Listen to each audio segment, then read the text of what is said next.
दोस्तों, कोई भी कंपनी अपने ब्रांडिंग के लिए बड़े बड़े सुपरस्टार्स को अप्रोच करती है, जैसे क्रिकेटर या फिर फिल्म स्टार। वैसे ही कोको कोला कंपनी ने अपने ब्रांडिंग के लिए रोनाल्डिनो करके ब्राज़ील का फुटबॉलर है, उसको अप्रोच किया और उसके साथ एक कॉन्ट्रैक्ट कर लिया। पर कुछ ही दिनों में ये कॉन्ट्रैक्ट खारिज कर दिया, क्योंकि रोनाल्डिनो ने एक प्रेस कॉन्फ्रेंस में गलती से कोको कोला की जगह पेप्सी पी ली, जो उस कॉन्ट्रैक्ट के टर्म्स के खिलाफ थी। इसलिए कहते हैं कि जो भी करो सोच समझ के करो। दुनिया में निकोला टेस्ला को कौन नहीं जानता।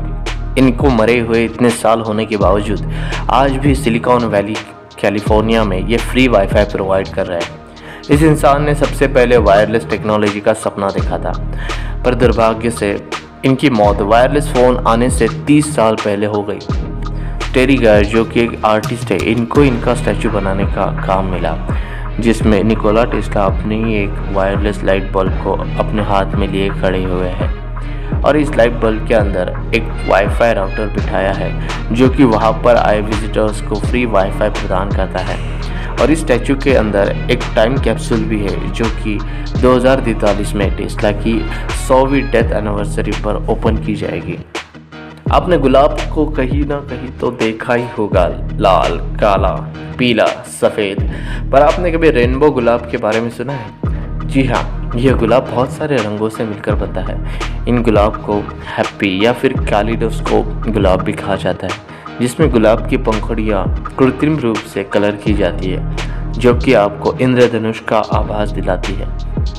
ये ज़्यादातर वाइट या फिर क्रीम कलर की होती है, जिनको बाद में कृत्रिम प्रकार से डाई करके कलर किया जाता है।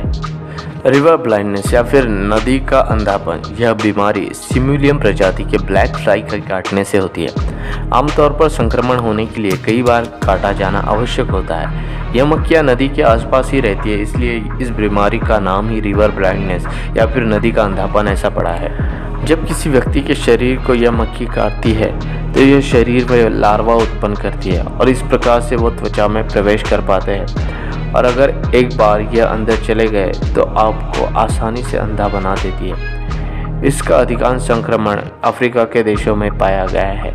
इसके चलते तकरीबन 8 लाख लोगों ने अपनी आंखें खोई है। निदान के लिए कई प्रकार के साधन हैं, जिनमें शामिल है त्वचा की बायोप्सी को सामान्य सलाइन में रखना, लार्वा के बाहर निकलने पर नज़र रखना। क्या आपको यह होटल दिख रहा है? यह होटल कांच का बना हुआ है। यहाँ पर रहने की कीमत पर नाइट $500 है। यह 4 मीटर ऊंचा और 6 टन तक वेट झेल सकता है। इसे एक झाड़ के सराउंडिंग बनाया गया है। कोई भी इंसान आसानी से इसे नहीं देख सकता। इसकी वजह है इसकी कांच और इंजीनियर्स की सोच। अंदर से पूरी तरह से इको फ्रेंडली है। बेड से लेकर टॉयलेट तक सब कुछ इको फ्रेंडली है, और इसकी सबसे खास बात यह है कि इसे बनाने के लिए किसी भी पेड़ को काटा नहीं गया है। क्या आपको पता है कि लोग घर या फिर होटल बनाने के लिए साल भर में तकरीबन 15 लाख पेड़ काट देते हैं। इसीलिए इस प्रकार के होटल्स बहुत ही इम्पोर्टेंट है।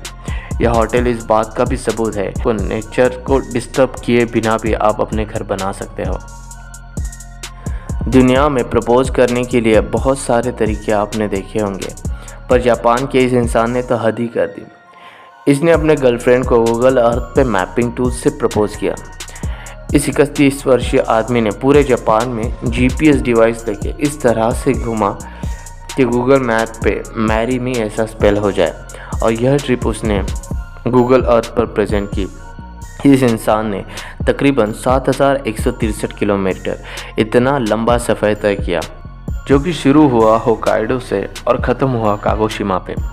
इसने सफ़र को पूरा करने के लिए तकरीबन 6 महीने लिए।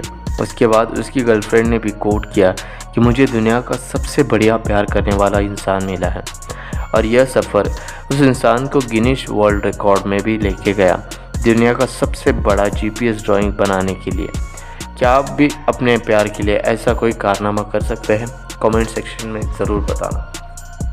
दुनिया में एक ऐसी जगह है जहां रात के 12:43 पर सूरज छिपता है और महज 40 मिनट के अंतराल पर यह फिर से उगता है।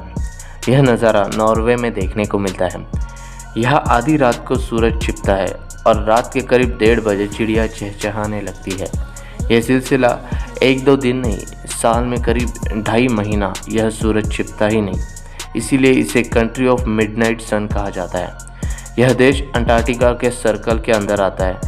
मई से जुलाई के बीच 76 दिनों तक यह सूरज अस्त नहीं होता। क्या आपने कभी सोचा है कि प्रधानमंत्री के बॉडीगार्ड दिन हो या फिर रात काला चश्मा क्यों पहनते हैं? इसके पीछे कुछ वजह है, चलिए जानते हैं। इसकी पहली वजह है, किसी भी वीआईपी बॉडीगार्ड को हमेशा बहुत ही सतर्क रहना पड़ता है, क्योंकि उस वीआईपी पर्सन पर कभी भी अटैक हो सकता है। तो उनकी निगाहें हमेशा चारों तरफ घूमती रहती है, तो इस समय किसी को पता ना चले कि वो किसकी तरफ देख रहे हैं, इसलिए वो काला चश्मा पहनते हैं। दूसरी वजह, वीआईपी लोगों के साथ घूमते समय उन पर बॉम्बिंग होने की आशंका ज़्यादा होती है या फिर गोलीबारी भी हो सकती है। तो उस समय किसी भी सामान्य इंसान की आंखें कुछ देर के लिए बंद हो जाती है, पर यह बात इन लोगों पर लागू नहीं होती। इन्हें हमेशा अपनी आंखें खुली रखनी होती है, और काला चश्मा पहनने से इन लोगों के मन की बात कोई भी पढ़ नहीं सकता।